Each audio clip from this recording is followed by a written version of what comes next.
ಶ್ರೀ ಗುರುದೇವದತ್ತ. ಆತ್ಮೀಯ ವೀಕ್ಷಕರೇ, ನಮ್ಮ ಜಾತಕದಲ್ಲಿ ಯಾವ ಗ್ರಹ ಪೀಡಿತವಾಗಿದ್ದರೆ ಅಥವಾ ನಕಾರಾತ್ಮಕ ಫಲ ನೀಡ್ತಾ ಇದ್ರೆ ಅದರ ಲಕ್ಷಣಗಳೇನು? ನವಗ್ರಹಗಳಲ್ಲಿ ಯಾವ ಗ್ರಹಗಳಿಂದ ಯಾವ ವಿಟಮಿನ್ ಕಂಟೆಂಟ್ ಅಥವಾ ಪ್ರೋಟೀನ್ ಕಂಟೆಂಟ್ ಕಡಿಮೆ ಆಗುತ್ತದೆ, ಅದರ ಲಕ್ಷಣಗಳು, ಮತ್ತೆ ನಾವು ಆಹಾರದಲ್ಲಿ ಯಾವ ವಸ್ತುಗಳನ್ನು ಸೇರಿಸಬೇಕು ಅದನ್ನು ಇಂಪ್ರೂವ್ ಮಾಡಲು ಎಂಬುದನ್ನು ಪ್ರಸ್ತುತ ಭಾಗದಲ್ಲಿ ತಿಳ್ಕೋಣ. ಈಗ ಯಾವ ಗ್ರಹ ಪೀಡಿತವಾದಾಗ ಯಾವ ವಿಟಮಿನ್ ಕೊರತೆ ಇರುತ್ತೆ, ನಂತರ ಶರೀರದ ಯಾವ ಭಾಗವನ್ನದು ದುರ್ಬಲಗೊಳಿಸುತ್ತೆ, ಮತ್ತೆ ಅದನ್ನು ಸರಿ ಮಾಡಲು ಯಾವ ಆಹಾರ ಕ್ರಮ ಪಾಲಿಸಬೇಕು, ಇದೇ ಇದರ ಒಂದು ವಿಶೇಷವಾದ ವಿಡಿಯೋ. ಪರಿಹಾರ ಜ್ಯೋತಿಷ್ಯ 2026 ಪ್ಲೇಲಿಸ್ಟ್ಗೆ ತಮ್ಮೆಲ್ಲರಿಗೂ ಸ್ವಾಗತವಿದೆ. ನಾನು ಅತ್ರಿಪುತ್ರ 007 ನಾಮ್ ತೋಸುನ. ವೀಕ್ಷಕರ, ಈ ಪ್ಲೇಲಿಸ್ಟ್ ನಲ್ಲಿ ಸಣ್ಣ ಪುಟ್ಟ ಸಮಸ್ಯೆಗಳು, ಸಣ್ಣ ಪುಟ್ಟ ಪರಿಹಾರಗಳು. 9 ಗ್ರಹಗಳಿದ್ದಾವೆ. ಎಲ್ಲಾ ಗ್ರಹಗಳಿಗೆ ಒಂದೊಂದು ವಿಶೇಷವಾದ ವಿಟಮಿನ್ ಇರುತ್ತೆ. ಒಂದು ಗ್ರಹ ನೆಗೆಟಿವ್ ಆಗಿದ್ರೆ ಅದಕ್ಕೆ ಸಂಬಂಧಪಟ್ಟಂತ ವಿಟಮಿನ್ ಕೊರತೆ ಆಗುತ್ತೆ. ಅವಾಗ ಅದರ ಲಕ್ಷಣಗಳೇನು, ಏನು ತಿಂದ್ರೆ ಆಹಾರ ಕ್ರಮದಲ್ಲಿ ಅದನ್ನು ಸರಿಪಡಿಸ್ಕೋಬಹುದು, ಇದು ವಿಡಿಯೋ. ಮೊದಲನೇದಾಗಿ ಬರುತ್ತೆ ಸೂರ್ಯ ಆತ್ಮಕಾರಕ, ನೇತ್ರಕಾರಕ. ಸೂರ್ಯನ ಒಂದು ನೆಗೆಟಿವ್ ಇದ್ರೆ, ಸೂರ್ಯ ನೆಗೆಟಿವ್ ಆಗಿದ್ರೆ ವಿಟಮಿನ್ ಡಿ ಕೊರತೆ ಇರುತ್ತೆ. ಸೂರ್ಯ ಎಲುಬುಗಳಿಗೆ ಕಾರಕ ಗ್ರಹ, ನೇತ್ರಕ್ಕೆ ಕಾರಕ ಗ್ರಹ. ಹೀಗಾಗಿ ನೇತ್ರ ಮತ್ತು ಎಲುಬುಗಳ ಮೇಲೆ ಪ್ರಭಾವ ಬೀರುತ್ತಾನೆ, ದುರ್ಬಲತೆ ಬರುತ್ತದೆ. ಸೂರ್ಯ ಆರೋಗ್ಯಕಾರಕ, ಇಮ್ಯುನಿಟಿ ಪವರ್ ಕಡಿಮೆ ಆಗುತ್ತೆ, ಬೂಸ್ಟ್ ಆಗಲ್ಲ ಅದು. ಇಂಥ ಸಂದರ್ಭದಲ್ಲಿ ಬೆಳಗಿನ ಹೊತ್ತಿನಲ್ಲಿ ವಿಟಮಿನ್ ಡಿ ಇಂಪ್ರೂವ್ಮೆಂಟ್ ಮಾಡಲು ಬೆಳಗಿನ ಹೊತ್ತಿನಲ್ಲಿ ಏನ್ ಮಾಡಬೇಕು, ನಾವು ಸೂರ್ಯೋದಯದ ಸಮಯದಲ್ಲಿ ಬಿಸಿಲಿಗೆ ಕೂತ್ಕೋಬೇಕು, ಸ್ವಲ್ಪ ಹೊತ್ತು ಬಿಸಿಲಿಗೆ ಕೂತ್ಕೋಬೇಕು. ವಿಟಮಿನ್ ಡಿ ಕಂಟೆಂಟ್ ಅನ್ನು ಜಾಸ್ತಿ ತಿನ್ಬೇಕು.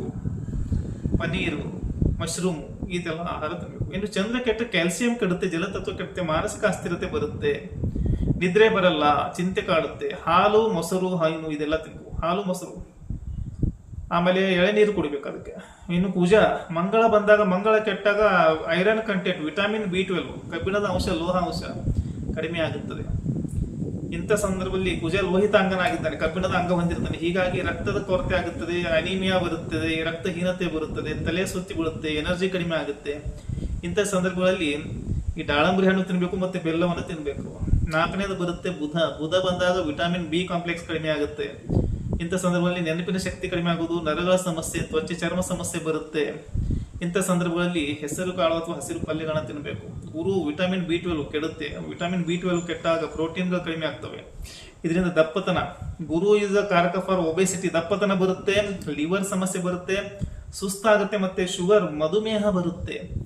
ಇಂಥ ಸಂದರ್ಭದಲ್ಲಿ ಗುರುವನ್ನ ಬಲಪಡಿಸಲು ಪನ್ನೀರು, ನಂತರ ಹಸಿರು ಪಲ್ಯಗಳು, ಹಾಲು, ಬೇಳೆ ಇವನ್ನೆಲ್ಲ ತಿನ್ಬೇಕು. ಸೋಯಾಬೀನ್ ಅನ್ನ ಬಳಸಬೇಕು ಆಹಾರದಲ್ಲಿ. ಶುಕ್ರ ಕೆಟ್ಟಾಗ ವಿಟಮಿನ್ ಇ ಮತ್ತು ಜಿಂಕ್ ಕೆಡುತ್ತೆ.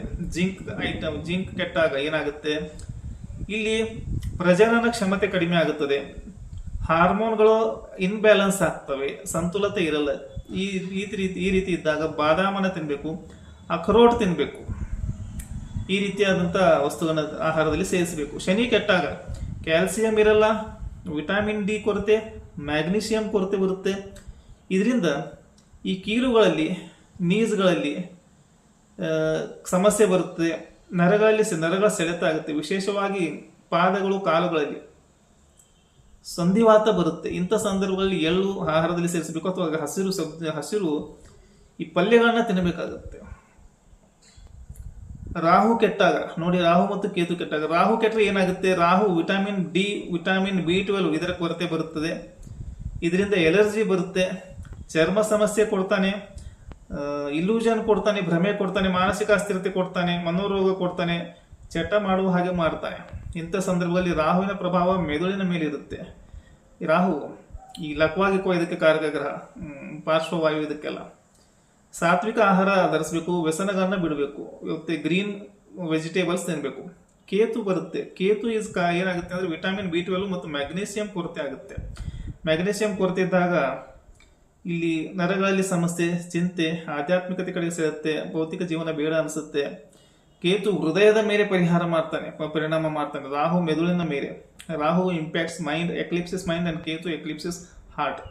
ಕೇತು ಇಸ್ ಕಾರಕ ಫಾರ್ ಕಾರ್ಡಿಯಾಕ್ ಅರೆಸ್ಟ್. ಸೊ ಹೀಗಾಗಿ ಇಲ್ಲಿ ಏನು ಮಾಡ್ಬೇಕಂದ್ರೆ, ವಿಶೇಷವಾಗಿ ಈ ಕೆಲವು ಬೀಜಗಳು, ಕಲ್ಲಂಗಡಿ ಬೀಜ, ಸೂರ್ಯಕಾಂತಿ ಬೀಜ,